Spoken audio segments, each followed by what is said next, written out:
Hello, what's up mga idol? Ngayong araw nga pala ipapakita ko sa inyo yung mga gawa nating mga pamain mga idol. Ito yung panghuli natin ng tulingan at saka tambakol.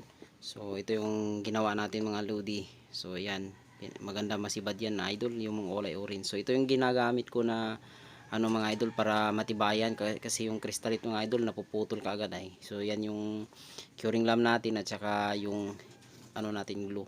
So magmatibayan yung mga idol dahil matibay yan, alpaca. So ito yan idol, 3mm at saka 4mm yung mata. So ito naman ay number 15 na stainless na Yamats lang yan mga idol. So wala tayong time na makapagawa ng mga biwas na bakason, mga kamero na son. So ito naman ginamit ko na baunan, yan yung ginamit kong pang guide. So marami tayong kinating, masakit nga lang sa kamay. So ito yung nilagay natin mga idol, yan yung skill na yan mga lodi. So manipis po yan, small skill po yan mga idol. Tapos ito naman mga idol ay ginamit ko sa pisngi. So kasi ginamitan ko sila ng plain mga idol, medyo di maganda man mga idol, kaya ginamitan ko itong medyo may yung may mga reflector. So yung mga idol, ginagamit yan minsan sa sa Christmas. So ito naman yung mga nagawa natin mga idol. Busy tayo mga idol kaya di tayo makabanat. So medyo mahirap kasi pagdating sa tiyan at saka yung pagcutting at saka yung paglagay sa tiyan talaga mahirap. Madalis lang pag walang hindi natin lagyan ng sa tiyan. Pero mas maganda talaga pag may ilagay sa tiyan. So yan yung iba naman diyan ay gagawin pa lang natin, yung iba naman ay tapos na. So ito yung tapos na mga idol. Ang ready to na yan. Pang face on na yan mga idol. So yan, ganyan lang kasimple mga idol gumawa.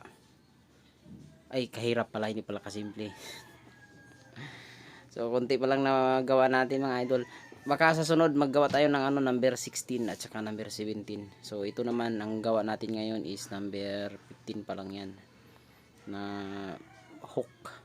So ayan mga idol, ilagyan ko reflector. Iba-iba po kasi yung reflector, tinitingnan ko kung anong mas maganda sa tingnan. So yung iba naman labis talaga yung may yellow na reflector. So para kitang-kita talaga agad ng isda. So ito naman yung mga dilis mga idol, kulay puti. So nagawa ko ng orange, maganda talaga yung orange mga idol, sinisibad talaga, sibarin yung orange ay. So ito naman, ito talaga yung mga kulay ng dilis na puti talaga. Tapos yung isang may pagka parang brown. So ito naman ay ginamit ko sa ito yung ginamit ko sa tiyan niya. Yung nilagay ko sa mga tiyan. So reflector din siya pero siya parang matte na So sa Christmas pa rin 'yon nakuha, yung Christmas yung mga decor. So ganyan lang mga idol. Ganyan lang yung mga magagawa muna tayo ng marami pa para marami tayong magamit.